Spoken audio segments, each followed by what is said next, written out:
우리에게 주신 하나님의 말씀은 누가복음 제 24장 44절에서 53절까지는 말씀입니다.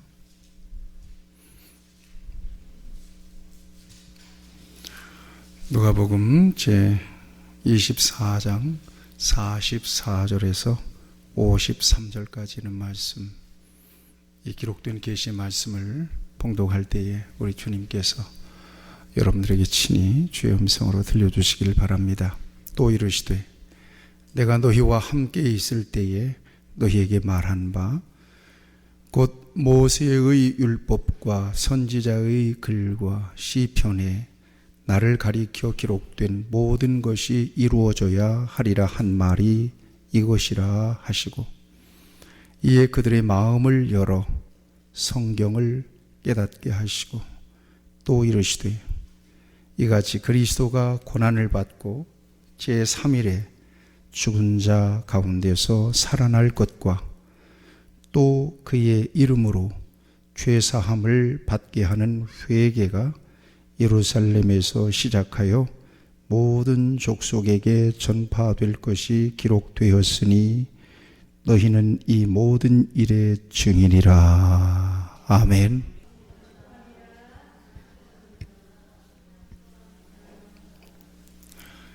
오늘은 너희는 증인이라 라고 하는 제목, 증인 증언하세요 라는 제목을 가지고 함께 은혜를 나누기를 원합니다.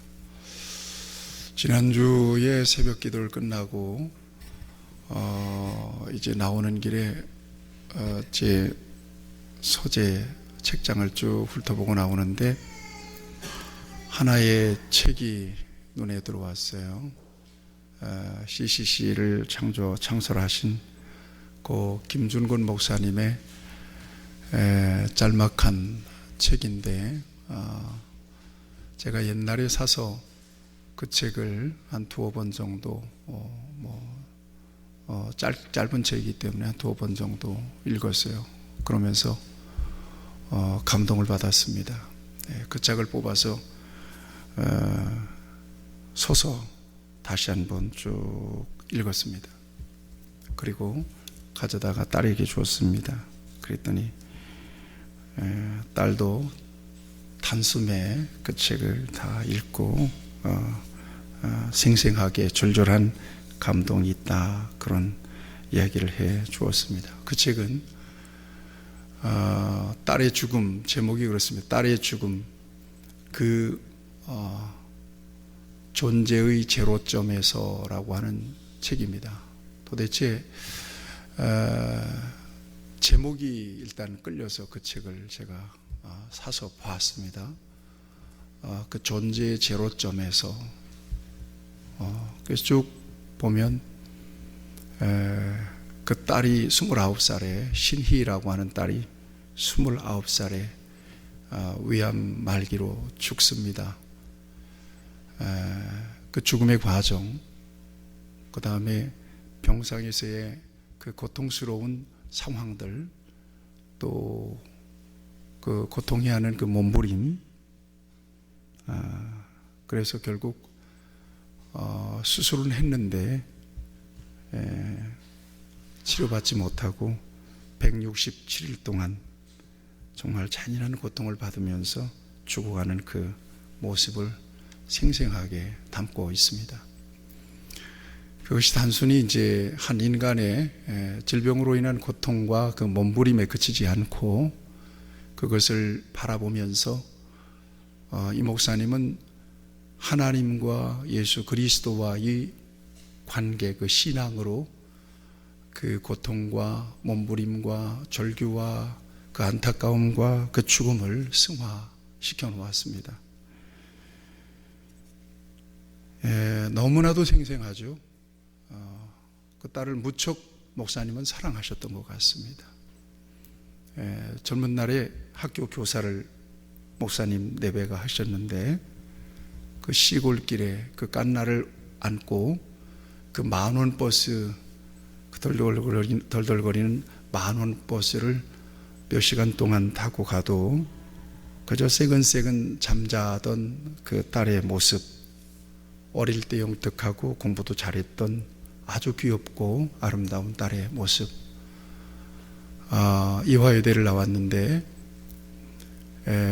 프랑스로 유학을 가려고 하다가 아버지가 이제 CCC를 만들어서 대학생 선교회에 전념을 하게 되자 이 딸이 유학길을 접고 CCC 간사로 아버지를 협력해서 복음을 위해서 일했던 이 모든 과정들을 아주 생생하게 기록을 해 놓았습니다. 드디어 이제 딸이 숨을 거두는 그런 날입니다. 아내와 딸이 같이 누워서 잠이 들었더라는 거죠. 그래서 병실 문을 슬그머니 닫고 막 나가려고 하는데 딸이 몸부림하듯이 아빠를 부릅니다. 그러면서 기도 그러더라는 거예요. 그래서 가서 기도를 해줬다죠. 근데 그것이 이제 임종기도가 된 거예요. 그리고 이제 출근을 해서 책상에 앉았는데 병원에서 간호사에게 급한 전화가 와서 달려가 봤더니 숨을 거두고 있더라는 겁니다. 그래서 임종을 지켜보고 숨이 지는 그 순간 모든 의료진들을 다 밖으로 내보냅니다. 그리고 그 딸의 손을 잡고 한참이나 그 육신이 싸늘하게 식어지는 순간까지 이 목사님은 깊은 생각에 잠깁니다.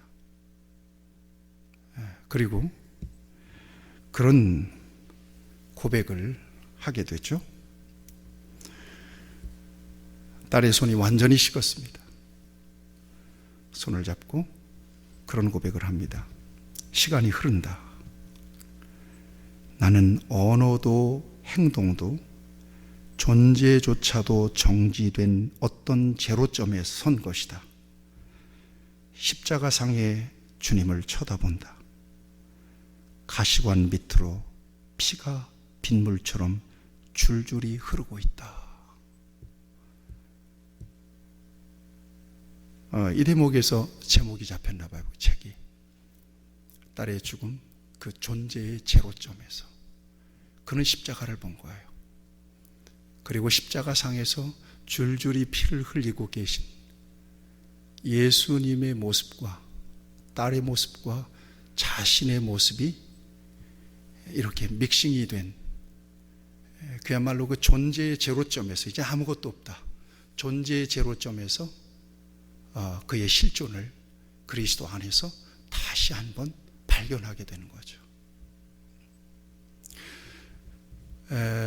목사님의 마음을 한번 이렇게 짐작해 보았습니다. 그 마음이 어땠을까? 뭐 다 목사님의 마음을 느낄 수는 없겠지만, 그러나 같은 주님을 섬기고 십자가의 사랑을 고백하는 사람으로서 그런 상황 속에서 완전히 이성도, 자기의 경험도, 자기의 지식도 그 사랑하는 딸의 죽음 앞에 다 내려놓고, 그리고 오롯이 십자가 앞에서 서 있는 자신의 모습을 목사님은 응시하고 계셨을 것이 틀림이 없더라는 것이죠. 저는 그 책을 읽으면서 그 모든 상황이 드라마처럼 그려졌습니다.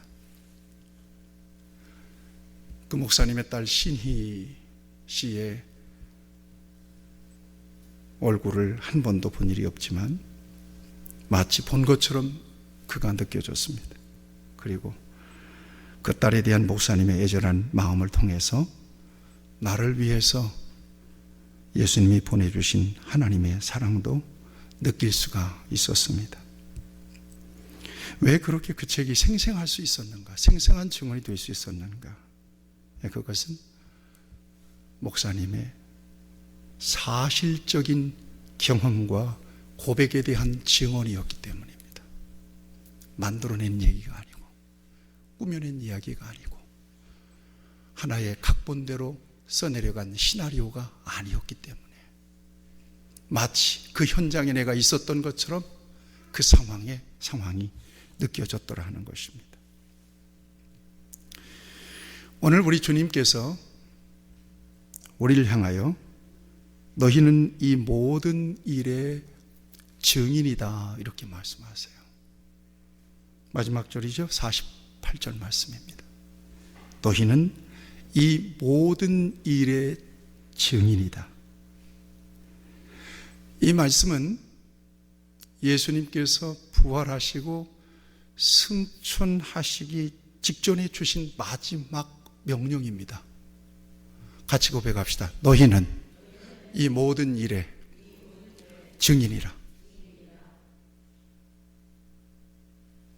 이 모든 일이라고 하는 것은 도대체 뭘까? 지금까지 우리 주님께서 공생의 기간 동안 사시면서 주셨던 모든 말씀, 행하셨던 모든 일, 가르치셨던 하나님의 나라에 대한 메시지, 선포하셨던 하나님의 나라에 대한 메시지, 그리고 죄인을 위해서 무참하게 대신하여 십자가를 지고 죽으셨던 모습들, 그리고 완전하게 죽고 무덤에 장사 지내진 사실, 그리고 사흘 만에 예수님께서 죽음을 밟고 일어나셔서 부활하셔서 부활한 모습을 나타내 주시고 다시 오시겠다고 약속하시고 승천하신 이 모든 과정, 이 모든 일, 예수님에 대한 이 모든 일에 대하여 증언해야 될 사람이 바로 너희들이다.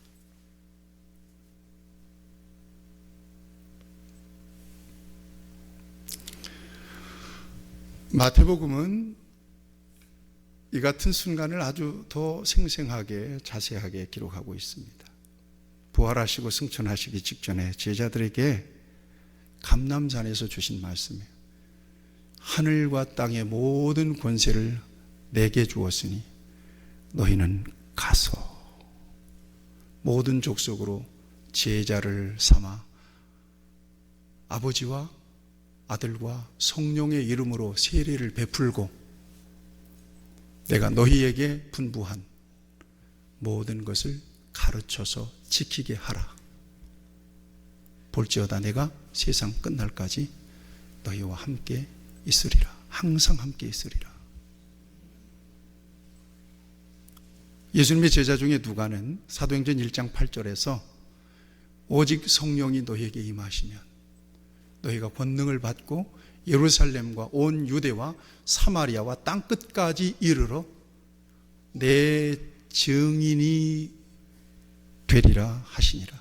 내 증인이 되라 라고 예수님의 마지막 명령을 전해주고 있습니다.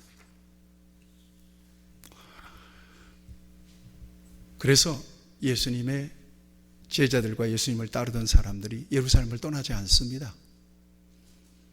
그리고 마가라고 하는 사람의 다락방에 모입니다. 120명. 120명만 예수님을 따랐던 것은 아니었죠. 수많은 사람들이 예수님을 따랐죠. 그런데 120명만 남아서 나머지 어디 갔을까요? 120명이 열흘 동안, 무려 10일 동안을 전혀 기도에 힘써요. 예수님께서 고별강마를 통해서 보내주시겠다고 하신 성령님을 기대하면서, 그러자 오순절 부활 후 50일째 되는 날 성령이 임하세요. 급하고 강한 바람 소리로 비둘기같이 불의 혀같이 갈라지는 것처럼 아주 생생하게 시각적으로 입체적으로 다락방에, 마가의 다락방에 성령이 임합니다. 성령을 받은 사람들은 각기 다른 방언을 이야기하기 시작했고요. 담대함이 왔고요. 예수님의 죽으심과 부활이 하나님께서 죄인을 구원하시기 위하여 행하신 구원의 역사요, 메시아적 사역이었다라고 하는 사실을 믿게 됩니다. 그리고 흥분하게 됩니다. 감격하게 됩니다. 그래서 나가서 전하게 되는 거예요. 예루살렘과 온 유대와 사마리아와 땅끝까지 지금도 전해지고 있고, 1885년에는 미전도 종족이었던 한반도에도 전해졌고, 그래서 저와 여러분들이 그 복음을 받아서 동일한 믿음으로 예수님을 고백하고 하나님을 믿게 된 것입니다. 증인들의 사역은 이렇게 중요했다는 것입니다. 여러분, 증인이라고 하는 말이 도대체 무슨 말이에요? 얼른 어려운 말이 아니기 때문에 쉽게 여러분들이 들어올 겁니다. 증인. 법정 용어죠. 여러분 청문회 할 때 선서하잖아요. 증인 선서. 증인들이 나오잖아요. 이 바로 그 증인이에요.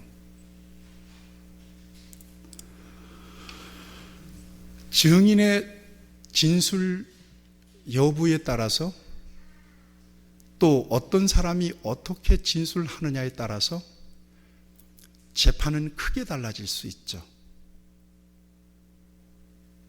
그렇기 때문에 증인은 본대로 드는 대로 아는 대로 정직하고도 확실하게 증언해 줘야 돼요. 그럴 책임이 있죠. 그래서 증인들은 증언석에서 선서를 하잖아요. 대략적으로 그런 선서를 해요. 본인은 양심에 따라 숨김과 보탬이 없이 사실 그대로를 말하고, 만일 거짓말이 있으면 위증의 벌을 받기로 맹서합니다. 맹서 딱 하고 증언하기 시작하죠. 그리고 재판석에서는 그 서기관들, 요즘은 다 녹음을 합니다만 다 적습니다. 그래서 녹음을 해서 록취를 하죠. 어떻게 증언을 했는지. 사실과 다르게 증언을 했다면 그 사람은 위증죄로 처벌을 받게 돼요. 그 위증죄는 굉장히 큰 범죄입니다. 왜냐하면 판결을 어그러지게 만들었잖아요. 다시 말하면 분명히 죄가 없는데도 위증을 해서 이 사람이 죄를 뒤집어 쓰고 형벌을 받았단 말이에요. 처벌을 받았단 말이에요. 그에 대한 책임이 결코 작지 않단 말이에요. 그래서 위증죄는 굉장히 오늘 우리의 법에서 크게 다룹니다. 성경에서도 우리 하나님은 위증죄에 대해서 분명한 계명을 통해서 경고하시죠. 왜냐하면 그것은 형제를 억울하게 만드는 일이잖아요. 위증죄. 아닌 것을 했다고 말하고 없는 것을 있었다고 말하면 그 위증으로 인하여 형제가 억울한 누명을 쓰고 혼란을 겪잖아요. 하나님은 공의롭고 정의로우시기 때문에 그래서 위증하는 사람에 대해서 경고하시고 그들을 심판하시겠다고 말씀하세요. 내 이웃에 대하여 거짓 증언하지 말지니라. 이게 십계명이에요. 따라서 증인으로 채택된 사람은 분명한 사실만을 얘기하게 되죠. 사실만을 얘기해야 되니까 풍문으로 떠도는 이야기를 하면 안 되죠. 또 자기가 어떤 관점에 따라서 자기 안에서 스스로 각색하고 꾸며서 뭔가 자기에게 유리하게, 아니면 자기가 마음을 두고 있는 저 사람에게 유리하게, 아니면 뇌물을 받고 그 증언을 왜곡되게 말하게 되면 그것은 올바른 증언이 될 수가 없죠. 그래서 증인은 적어도 세 가지의 자격 요건이 필요해요. 하나는 그 사건을 직접 경험한 사람이에요. 또 하나는 그 사건 현장에 있었던 사람이에요. 직간접적으로. 또 하나는 무엇보다 결정적인 증거를 갖고 있는 사람이에요. 이 사람이 증인이에요. 증인에 대해서 여러분 감이 오셨죠? 너희는 이 모든 일의 증인이라고 말할 때 그 증인은 이 같은 자격 요건이 있는 사람이죠. 그 현장에 있었거나 그 사건을 경험했거나 아니면 그 사건에 대한 결정적 증거, 확실한 증거를 갖고 있거나. 이게 꾸며낸 게 아니야. 풍문에 떠도는 소문이 아니야. 가설이 아니야. 꾸며낸 시나리오가 아니야. 정확해.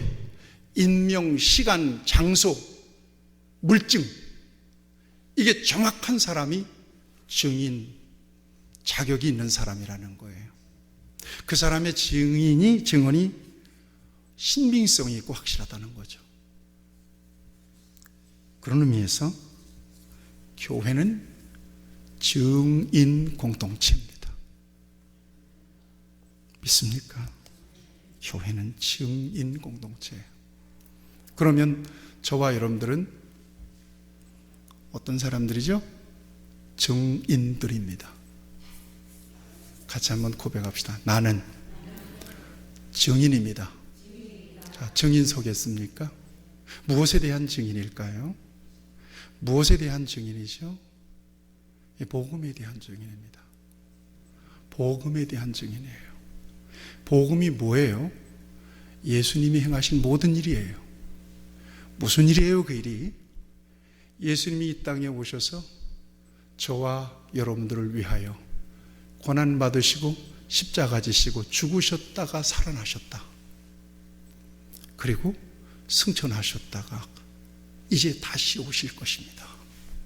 이것에 대한 분명한 증언을 해야 될 공동체가 교회고, 그 증언자들, 증인들이 모인 곳이 바로 교회라고 하는 것입니다.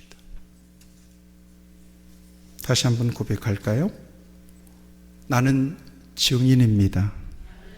그래서 하나님께서는 저와 여러분들에게 너 증인 서봐, 증인 채택을 한 거예요. 너 구원받았지? 너 예수 믿지? 너 나에 대해서 증언 좀 해줘. 증인 채택을 한 거예요. 증인 채택해서 저와 여러분들을 불러내신 거예요. 그러니까 저와 여러분들은 언제 누구에게든지 예수님이 어떤 분인지에 대해서 증언해야 돼요. 준비되셨어요? 그 증언할 수 있겠어요? 단지 예수님이 어떻다더라, 예수님에 대한 지식을 전해주는 게 아니에요. 내가 봤는데, 내가 그분을 만났는데, 이렇게 가야 되는 거예요. 사실적인 경험, 전인격적으로 주님을 만난 사람, 이 사람이 진정한 증인을 설 수 있는 사람이고, 이 사람의 증언이 신빙성 있는 사람이죠. 신빙성 있는 증언이지요. 그런 차원에서 저와 여러분들은 언제든지 어느 때든지 어느 누구에게든지 예수님에 대하여 여러분들이 믿는, 여러분들이 만난, 여러분들이 경험하고 여러분들이 목숨을 걸고 따르는 그분에 대한 증언을 해야 되고 증인을 서야 될 사람으로 지금 저와 여러분이 여기 있는 거예요. 위증할 수가 없어요.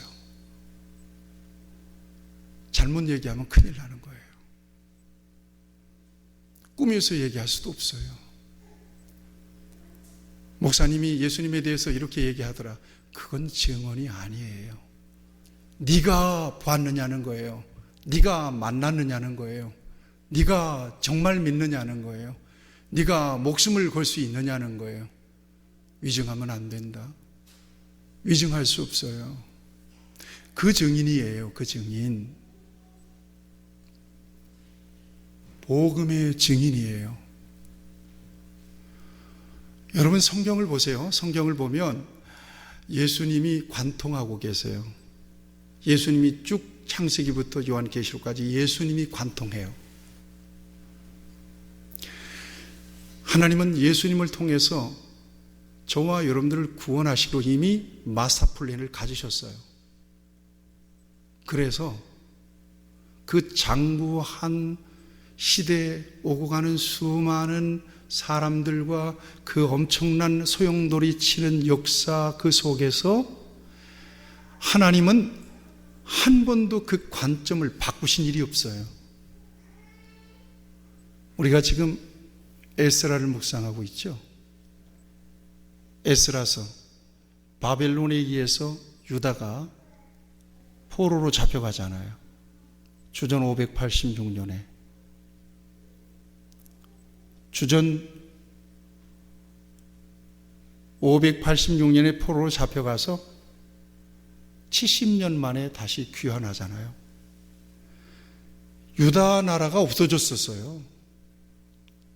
성벽이든 성전이든 전부 다 없어졌다니까요.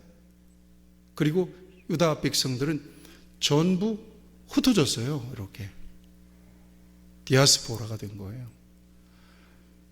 여러분, 이 역사의 불씨를 하나님께 살리시는 걸 보시죠.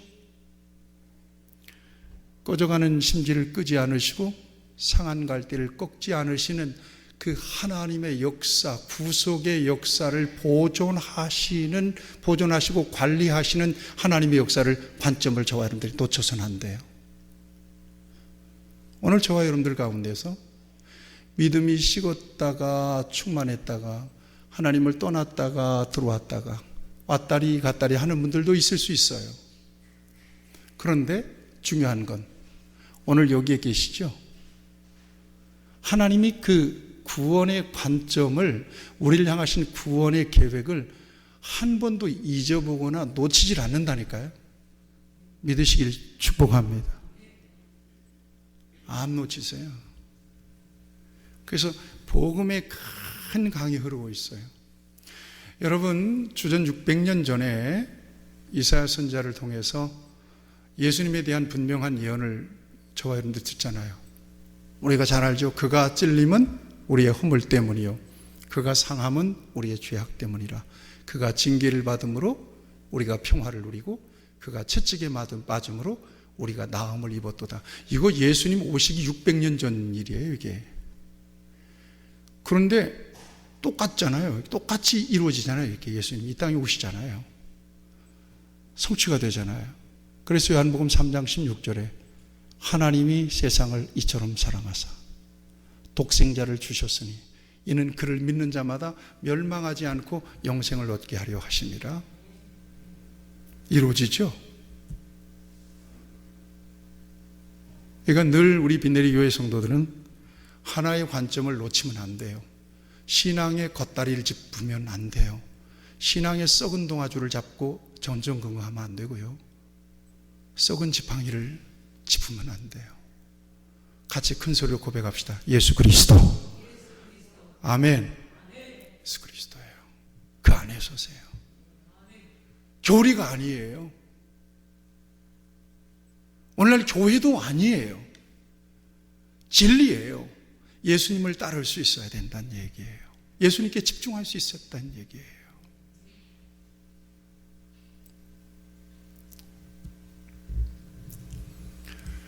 그래서 누구든지 예수 그리스도 안에 있으면 구원받잖아요. 여러분,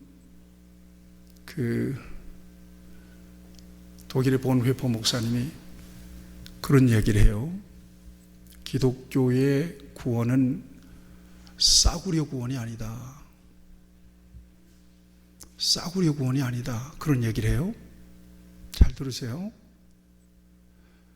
그러니까 우리는 그냥 받아들여요. 아유, 예수님 믿는다고 그랬으니까 하나님이 구원하셨겠지. 그럼 산 사람에게 위로가 되잖아요. 그렇지만 구원은 그렇게 쉽게 얻어지는 것이 아니에요. 제가 성경을 통해서 보면 전인적인 고백이 필요해요. 이걸 아셔야 돼요. 전인격적인 고백이라고 하는 것은 예수 그리스도를 내 안에 인격적으로 받아들이고 그리스도적인 삶을 살아야 된다고 하는 결심을 가지고 목적이 하나님이 되는 인생을 사는 거예요. 여기에 구원이 있는 거죠. 그렇지 않으면 종교예요. 그 종교는 구원이 될지 안 될지 장담 못해요. 이 구원에 대해서는 전적으로 하나님께 주권이 있기 때문에 함부로 말할 수는 없겠지만 적어도 성경을 통해서 예수를 구주로 고백하는 것은 전인적인 고백이어야 한다는 것입니다. 그러면 목사님, 누구든지 주의 이름을 부르는 자는 구원을 받으리라 그랬잖아요. 맞습니다. 누구든지 주의 이름을 부르는 자는 구원을 받으리라. 그러면 여러분들이 이 말씀을 단순하게 받아들이면 안 돼요. 나는 예수님을 믿습니다. 그러면 구원 받는 겁니까? 몰라요. 그렇지만 적어도 누구든지 주의 이름을 부르는 자는 구원을 받으리라 라고 하는 이 말씀은 당시의 시대적인 배경과 함께 이해할 수 있어야 돼요. 다시 말하면 초대 교회의 상황 속에서 예수님을 나는 믿습니다라고 고백하는 순간 죽임을 당할 수도 있습니다. 그렇죠? 모든 불이익을 받을 수도 있습니다. 그래도 나는 예수님을 구주로 믿습니다. 예수님은 나의 주님이십니다라고 고백할 수 있습니까? 시인할 수 있습니까? 그러니까 주의 이름을 불렀다는 것은 목숨을 걸고 불렀다는 거예요. 불이익을 감수하고 불렀다는 거지. 그냥 나는 예수님을 믿습니다. 아유, 그만 얘기하세요. 나 예수님 믿는다니까요. 그러면서 세상에서 지 맘대로 살아요? 전혀 무책임하게? 여러분, 정말 위험한 외줄타기 신앙입니다, 이게. 이런 사람은 예수님께 통제가 안 되죠. 그런데 이 사람이 왜 예수님을 믿는 사람이에요?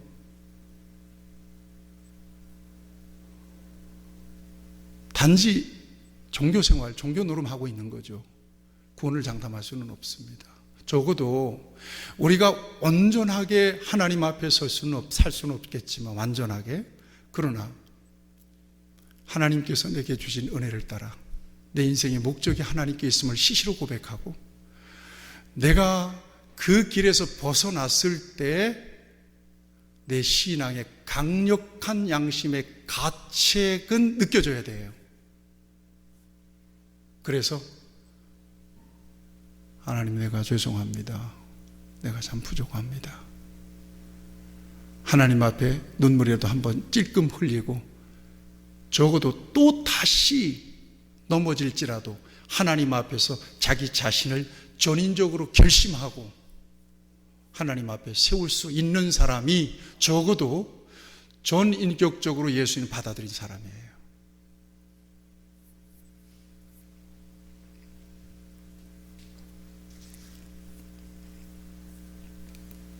그 사람이 진정으로 예수님을 믿는 사람이고요.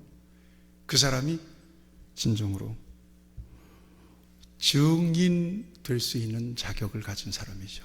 내가 살아봤더니 이것은 아니었더라. 주님께서 강력한 나에게 도전을 주셨어. 그래서 나는 결심했지. 제가 저 뒤에 마지막에 이야기를 하려고 하는데 성령께서 얘기하게 하니까, 요즘 제가 김영석 교수, 여러분 잘 아시죠?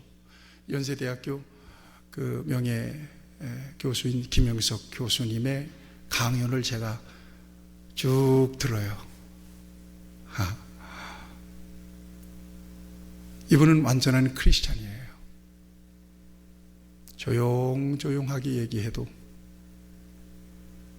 그 말씀의 무게가 느껴져요. 왜요? 사실적인 경험이니까요.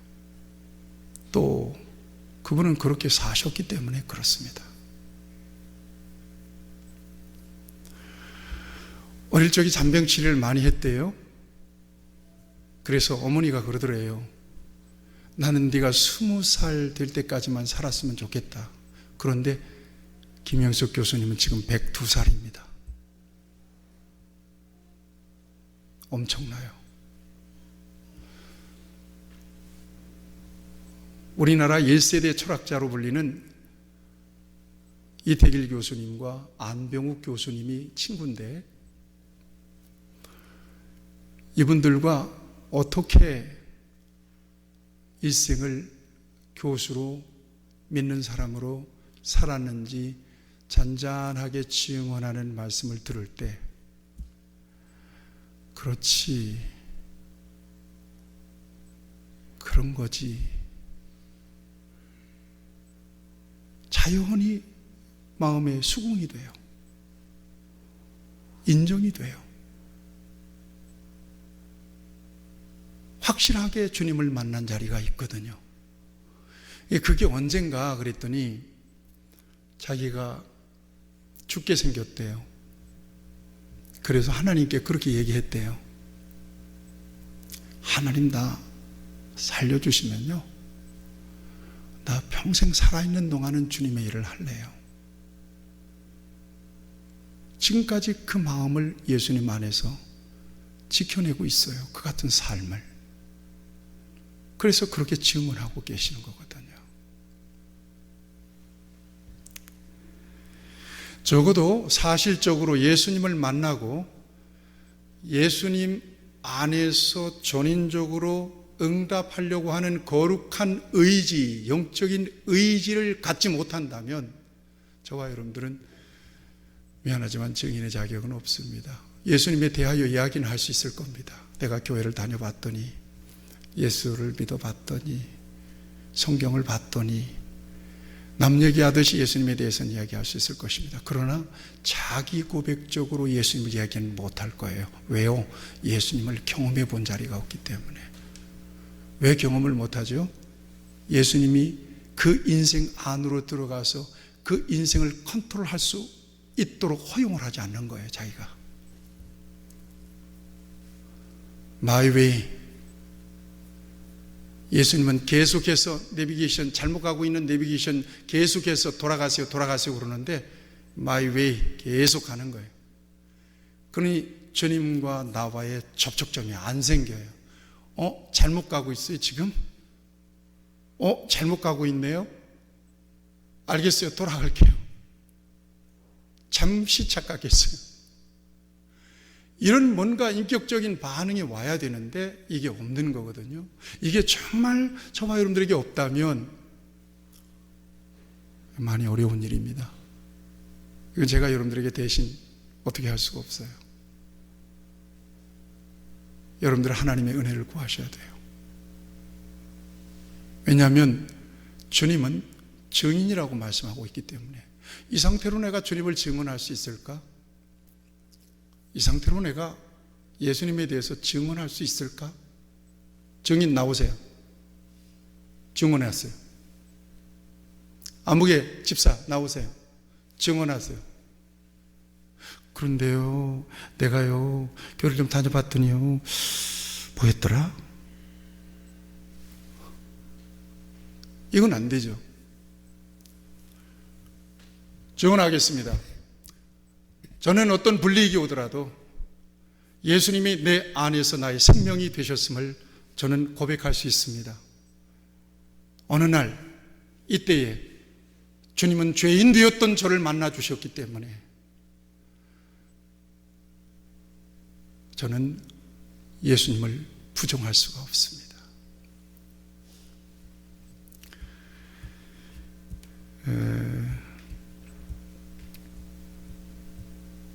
서문학교회 있잖아요. 그 서문학교회에 지금 성지에 가면 이스라엘에 서문학교회가 있습니다. 이제 나중에 세워진 교회거든요. 이게 그때 교회는 아니고요. 그 서문학교회 초대 교부가 누군가 하면 폴리캅이라고 하는 사람입니다. 폴리캅, 오늘날로 말하면 목사님이죠. 그런데 그분이 80몇 세인가요? 믿는다는 죄목 때문에 화형언도를 받았어요. 화형언도. 불에 태워 죽이는 거예요. 로마에 의해서. 로마 황제가 사형언도를 내린 거예요. 화형언도. 불로 태워 죽이라는 거예요. 얼마나 겁이 나요. 장작더미 쌓여지고 그 위에 올려졌어요.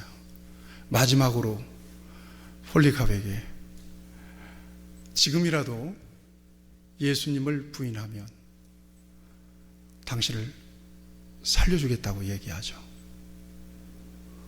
그런데 폴리카백이 그런 얘기해요. 내가 80몇 세까지 사는 동안 예수님은 한 번도 나를 모른다고 안 하셨다. 그러니 어떻게 내가 예수님을 모른다고 할 수 있겠느냐. 불을 질러라. 그래서 순교해요. 예수님에 대해서 피상적으로 믿고 예수님에 대해서 얄팍하게 종교 생활이나 했다면 목숨은 하나인데 그 순간에 목숨을 내놓겠어요? 어렵겠죠. 여러분, 무엇이 신앙인가? 저도 도전받고 여러분들도 도전받는 것은 내가 이 모습으로, 다시 얘기하면 천성을 바라보고 영적인 삶을 살며 하나님 앞에 서게 될 바로 그 순간을 바라보면서 오늘을 산다고 고백하면서 내가 세상에 있는 나의 기득권을 하나도 놓지 않고 자기중심적으로 신앙을 이어가고 있는 자신의 이 모습이 하나님 앞에 서기에 합당하고 온당한 모습인가를 스스로 점검해 볼 수 있어야 된다는 이야기입니다. 증인 나와서 증언하세요. 그러면 증언할 수가 있겠느냐 하는 것입니다. 어릴 때 방학이면 동네 친구 가운데 서울 외갓집에 다녀온 친구가 있어요. 며칠 갔다 온 거예요. 한마디로 일주일 열흘 정도 갔다 온 거예요. 일주일 열흘 갔다 왔는데 얘가 때깔이 달라지는 거예요. 은근히 서울 말씨를 흉내냅니다. 우리는 안 가봤잖아요, 서울. 서울 갔더니 사람들도 많고 의리의리하게 빌딩도 많고 차들도 많고 이런 얘기를 하면 무슨 판타지 얘기하는 것처럼 들었는데 갔다 왔으니까 그럴만 하죠. 우린 부러워만 하고 있죠. 그런데 동네에 오히려 서울 녀석이, 외갓집이 우리 동네인 서울 녀석이 놀러 와요. 그 녀석은 서울에서 사는 놈이야. 그 애가 나타나면 서울 얘기를 전혀 얘기 안 해요, 얘는. 왜요? 서울 살던 녀석이니까 아무래도 쫄리죠.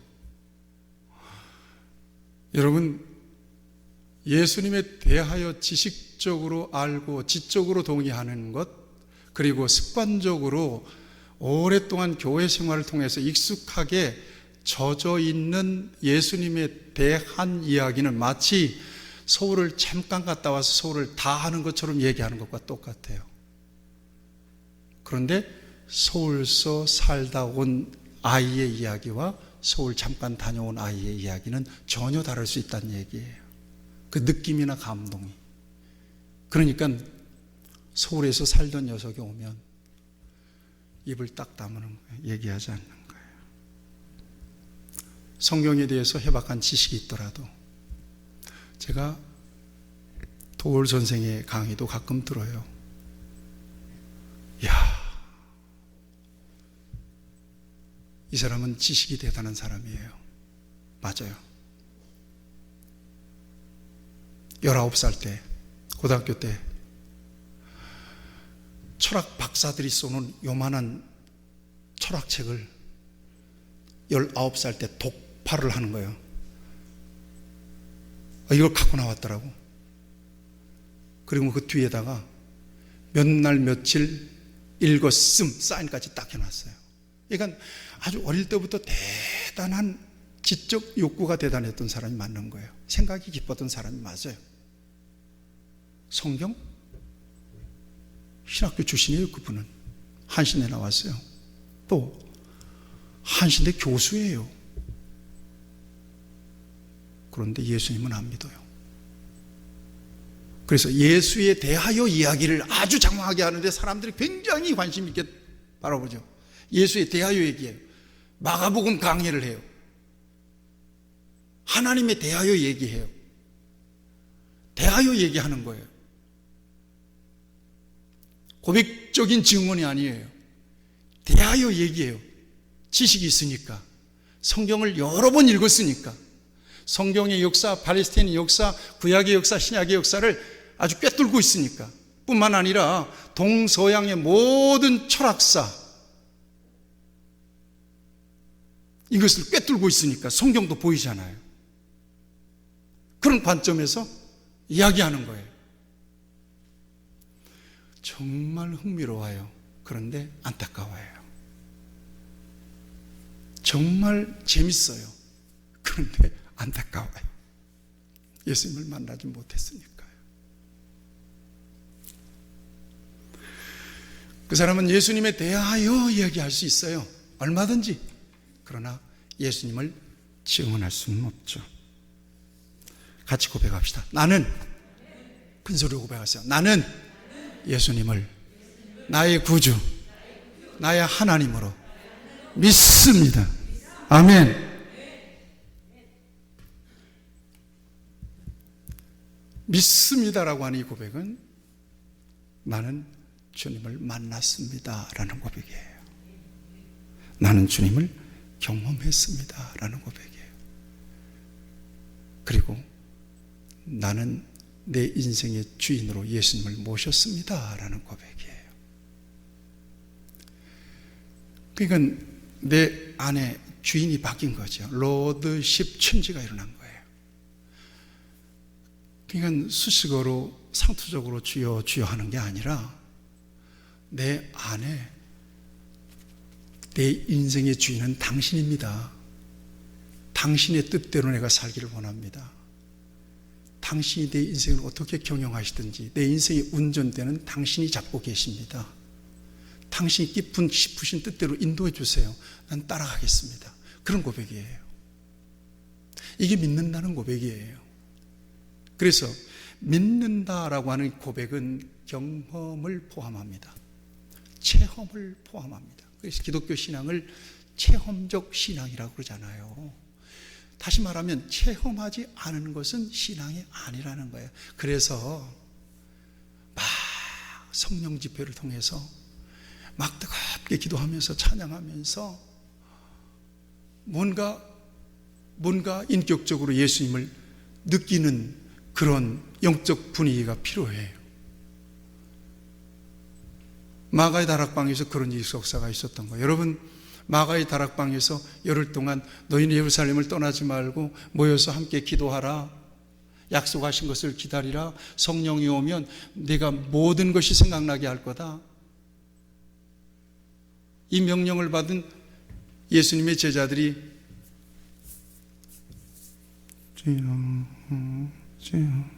이러고만 있었을까요?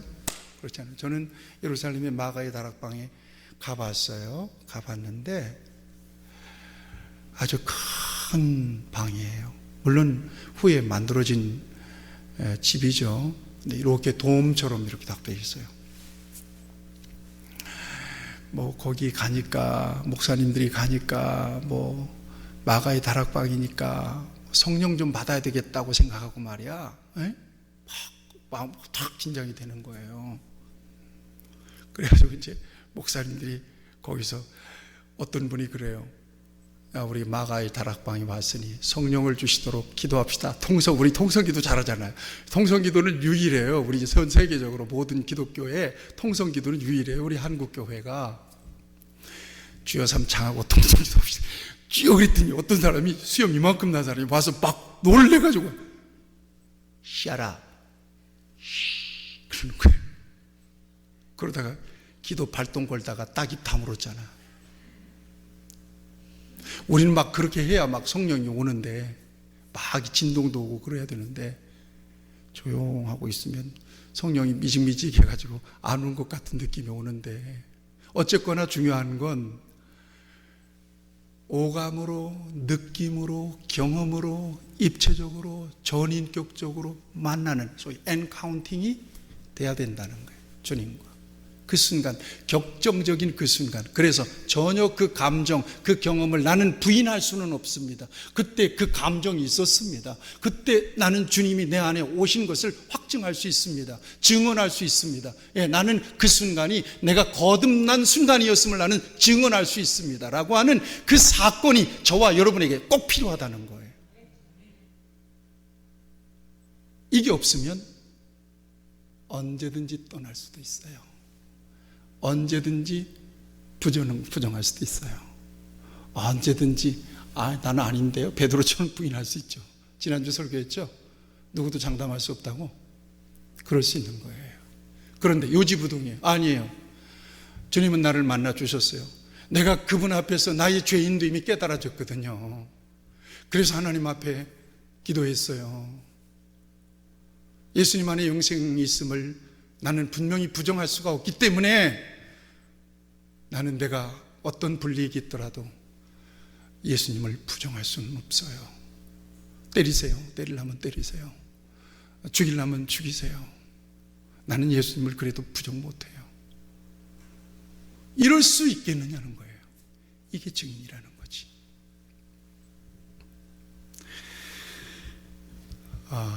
제가 설교할 때 몇 가지 고려를 하는 게 있어요. 살피는 거죠. 첫째, 이 설교가 경험적인 설교냐 이거예요. 이걸 살펴요. 너 경험적인 설교하고 있느냐는 거예요. 그러니까 내가 깨달아지고 내가 경험되지 않고 내가 고백하지 않는 것을 말하기는 어렵습니다. 사실.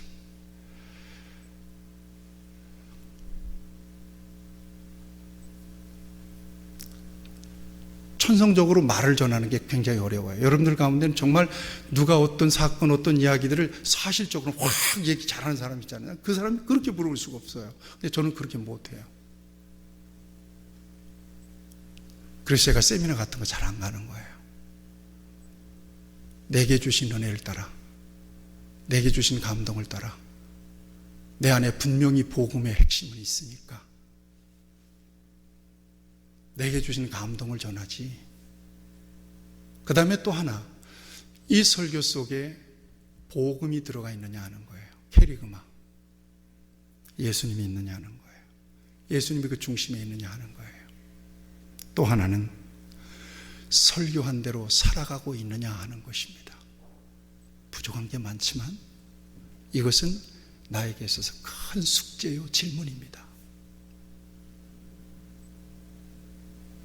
저뿐일까요? 여러분들도 마찬가지여야 된다고 생각합니다. 여러분의 삶의 자리에 예수님을 만난 자리가 있느냐? 예수님이 삶의 목적이 되어 있느냐? 믿는 대로 살아가고 있느냐? 이것은 저와 여러분들의 삶에 있어서 중요하게 점검돼야 할 항목들입니다. 왜 이 같은 점검이 중요하냐? 우리의 믿음은 맹신이나 과신이 아니라 살아계신 하나님과의 관계이기 때문에 그렇습니다. 우리가 믿는 복음은 신념이 아니라 생명이기 때문에 우리가 믿는 것은 단지 교리가 아니에요. 진리예요. 예수 그리스도. 우리가 믿는 것은 교리적인 고백이 아니라 삶이기 때문에 우리가 믿는 복음은 말이 아니라 삶이기 때문에 그렇습니다. 그래서 가짜로 믿을 수는 없습니다. 가짜로 말할 수는 없습니다. 누가 그런다고 하던데 여기다가 목숨 걸겠어요? 그 정도 확신 가지고? 아니, 목사님이 그런다고 해서 나는 그렇게 믿습니다. 그런데 그거 아니에요? 아니면 말고요.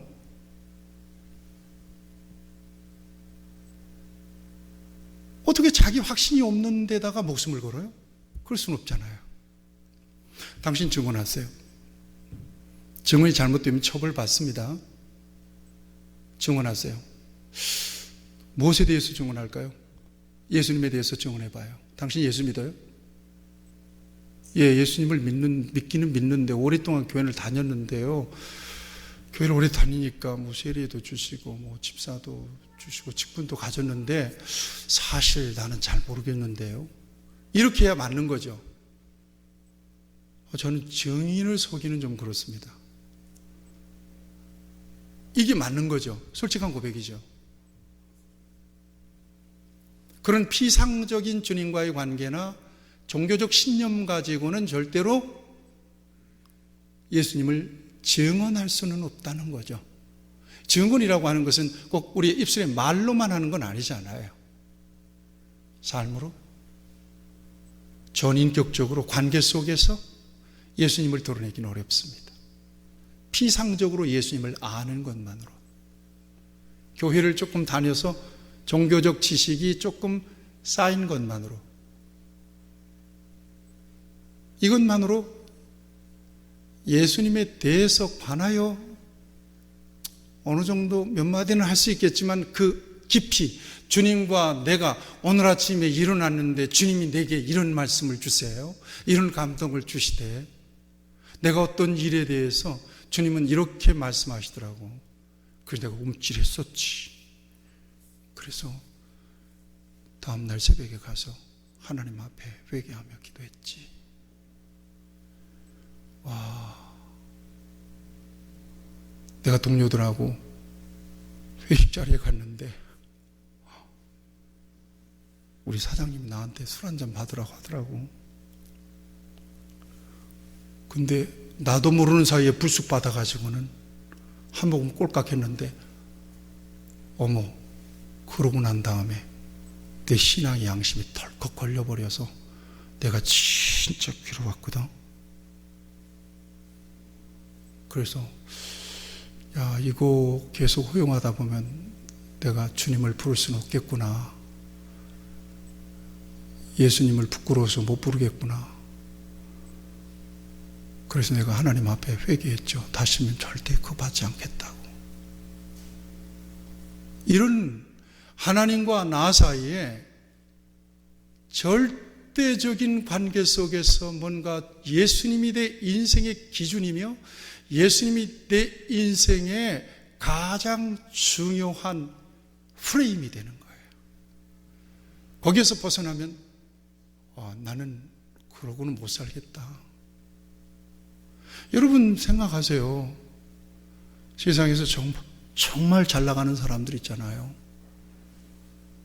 부럽습니까?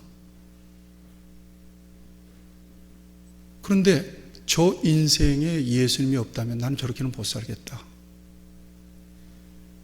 난 지금이 좋지. 여러분 그렇게 고백할 수 있나요? 진정으로 그렇다면 예수님이 여러분들의 인생의 진정한 우선순위가 되는 거죠. 삶의 우선순위가 되고 가치 우선순위가 되어 있다는 거거든요. 여러분들이 그러면 믿는 사람이 맞죠.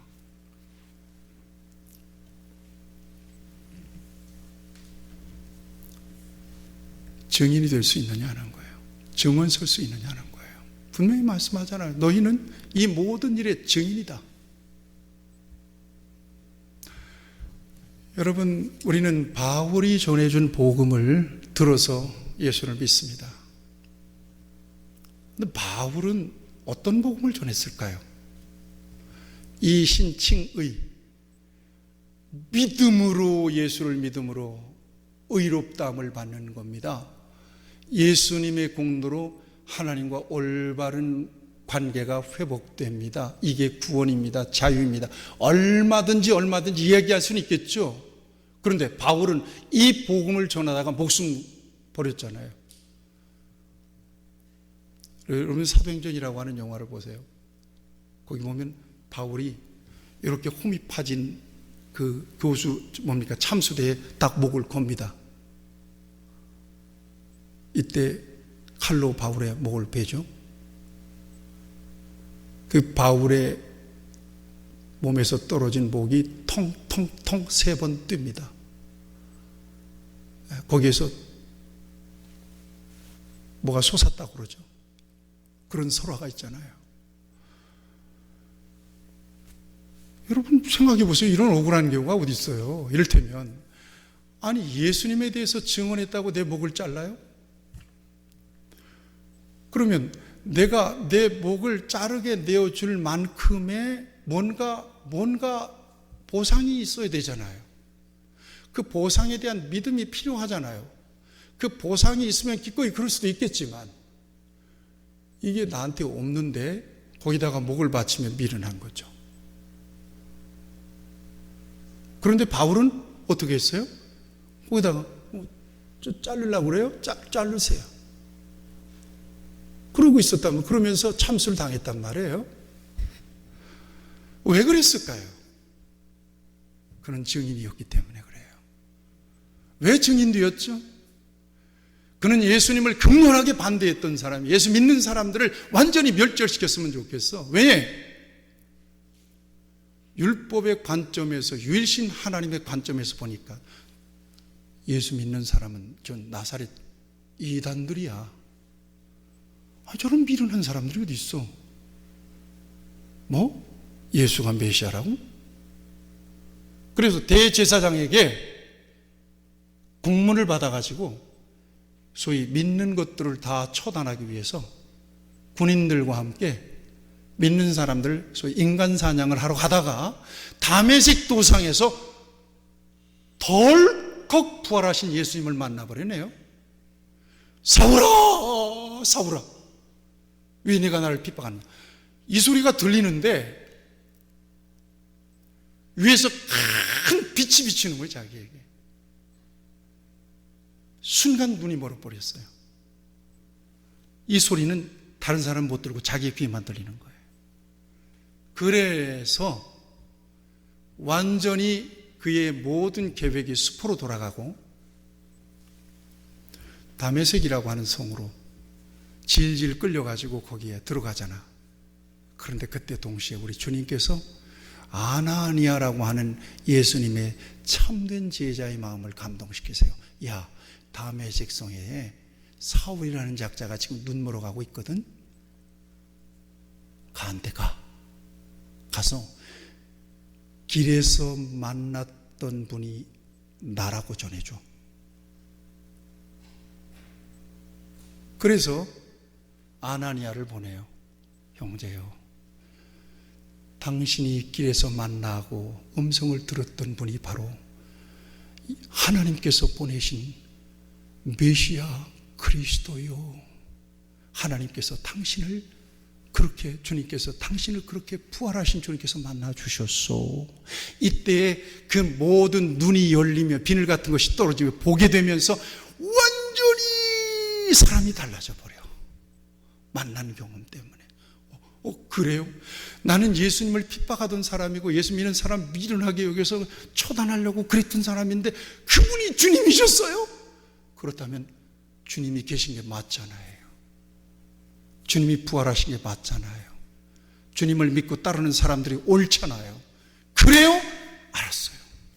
그래서 그 즉시로 예수님을 핍박하던 그가 예수님이 오히려 우리의 구주시며 우리의 죄를 위하여 십자가에 죽으신 분이십니다라고 다메섹 성에서부터 예수님의 복음의 증인이 돼요.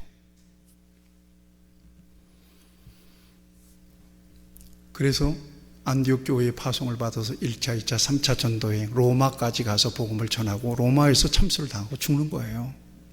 근데 로마에서 죽으려고 해서 죽으려고 하는 마음을 가졌던 게 아니에요.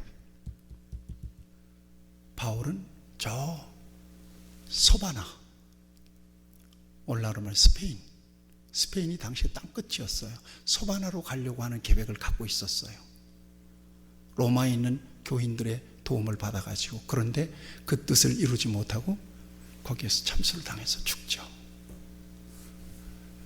그러니까 바울이 전해준 복음은 복음에 대하여, 예수님에 대하여 전해준 복음이 아니에요.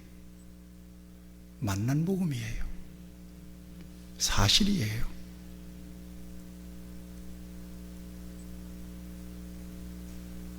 그래서 그 복음이 생명이었던 거예요. 그래서 바울은 그런 얘기해요. 내가 복음을 부끄러워하지 아니하노니 이 복음은 모든 믿는 자에게 구원을 주시는 하나님의 능력이 됩니다. 첫째는 헬라인에게요, 또한 유대인에게로다. 복음에는 하나님의 의가 나타나서 믿음으로 믿음에 이르게 하나니 기록된 바 오직 의인은 믿음으로 살리라 함과 같으니라. 하나의 복음을 깨달은 거예요. 그리고 그 생명 복음에 그의 일생을 걸어버렸어요. 그 일생과 그의 목숨을 걸 만큼 귀중한 것이었던 거예요. 이게 믿음이에요. 이 믿음이 구원받는 믿음이요, 이 믿음이 증인의 믿음이죠.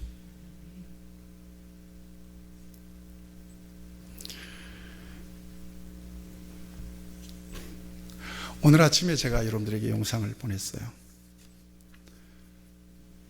근데 제가 본문을 읽으면서, 주일날은 주로 영상을 보내지 않는데 여러분들에게 성전에 관련해서 영상을 꼭 만들어서 보내고 싶었어요.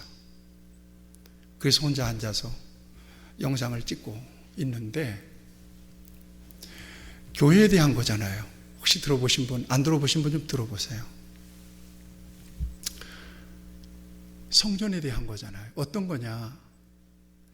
이스라엘 백성들이 포로지에서 귀환해가지고 성전을 건축하는 과정인데, 성전 기초를 놨어요. 성전 기초를 딱 놨는데 너무 좋은 거예요. 옛날에 솔로몬 성전, 그 화려한 성전을 경험했던 이 선배들은 엉엉 울고 난리 났어요. 왜냐? 아름다운 성전의 기초를 통해서 그 성전을 생각하니까. 이 장면이거든요. 이 장면을 이야기하면서 제가 우리 어머님으로 하여금 너 교회 상계야, 교회 나가라. 그 순간 내가 처음 나갔던 교회가 떠올랐어요. 교회 가야 된다. 우리 어머님은 권사딸이에요. 저는 모태신앙이에요. 그런데 어떻게 하다가 믿지 않는 집에 시집 갔어요. 신앙을 얘기를 못하고 교회를 가지 못했어. 그러다가 다시 믿음을 회복하고, 내가 사는 길은 예수님을 믿는 길밖에 없고 저 6남매 새끼들을 기르는 길은 교회에서 주님 안에서 기르는 길밖에 없다고 느끼셨던 거예요. 그래서 어릴 때부터 우리를 교회로 떼몰았어요. 지금도 기억이 생생하죠? 우리 어머니가 10원짜리 그 구리돈 1원짜리입니다. 1원짜리를 내 손에 들려주고 내 동생의 손에 1원짜리를 들려줘서 교회 갔다 오라는 거예요. 그런데 지금 생각하면 그 거리가 꽤 되는 거리예요. 우리 부산에서 용성교회까지 아실 겁니다. 귀신장로가 내 동생하고 교회를 가는데 그렇게 좋을 수가 없어요. 제가 그 교회가 너무 생생해요. 그 가면 다리 건너서 방앗간이 있어요. 방앗간 뒤로 돌아가면 탱자나무 쭉 울타리가 있어요. 탱자나무 그 골목을 끼고 들어가면 빨간 벽돌에 예배당이 있어요. 이게 옛날 감리교였다는 거죠. 거기에 우리가 가면 선생님들이 얼마나 따뜻하게 맞아주는지. 그리고는 거기서 궤도로 찬송도 부르고 이야기 동화도 듣고 설교도 듣고 다 끝나요. 다 끝날 때 여러분 우리 동무여 가만히 예수님 손을 붙잡고 집으로 갑시다.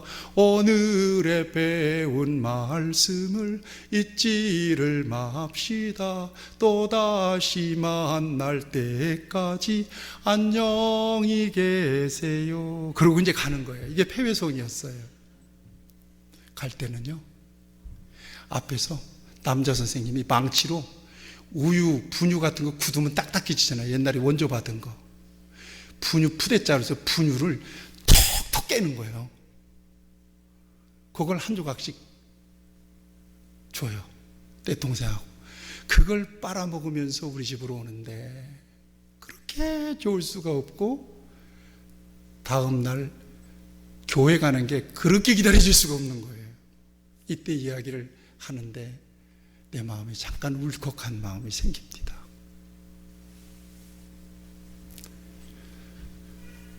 그렇게 교회 안에서 놀았어요. 교회 밖을 나가볼 수가 없었어요. 우리 어머니가 자기는 바빠서 가끔 교회를 못 나갈 때가 있는데, 우리가 교회 못 나가는 것에 대해서는, 안 나간 것에 대해서는 그때는 내 허리띠를 잡아, 여기를 잡고는 부식갱이로 두드려 패는 거예요. 교회 안 나갔다고. 교회 안 나갔다고 두드려 패는데 중얼거리면서 울면서 때리는 거야. 이놈의 자식들아, 그 중얼거리면서 있잖아요. 무슨 말인지 있잖아. 그리고는 자기도 속상하잖아. 자기도 속상하니까 부엌에 그 아궁이 앞에서 불 떼면서 혼자 우는 거예요. 또 근데 이 눈물을 보고 내가 어떻게 우리 어머니를 배반해요. 그래서 교회 마당에서만 놀았어요. 그런데 중학교 2학년 때 우리 주님이 나를 만나 주셨어요. 그래서 드디어 믿는 사람이 된 거예요. 나는 너무너무 교회가 좋았고요. 너무너무 목사가 되는 것 외에, 주의 종이 되는 것 외에는 다른 건 생각해 본 일이 없어요. 부족한 게 많지만 하나님께서 이렇게 써주시는 거 너무 감사하죠. 다른 건 몰라도 나는 예수님에 대해서 여러분들에게 증언할 수 있고요. 기독교 신앙의 궁극적인 목적이 뭐냐? 이것에 대해서 여러분들에게 분명하게 증언할 수 있죠. 사랑하는 여러분, 저와 여러분들을 우리 주님께서 증인으로 부르십니다. 당신 증언하시오. 같이 기도하시겠습니다. 우리 잠시 이 말씀 생각하면서, 하나님, 내가 증인입니까? 나를 증인으로 부르셨습니까? 나 증언할 수 있을까요? 좀 심각해질 수도 있습니다. 한번 생각해 보시죠. 예수님 만난 자리가 있나요? 예수님 만나셨다면 진짜 예수님께 붙잡혀서 부족하지만 그렇게 살아가고 있나요? 아니면 깡그리 무시하고 사나요? 증인이래요. 증언해야 된대요. 말로. 여러분들의 관계 속에서, 삶으로. 너희는 이 모든 일의 증인이라.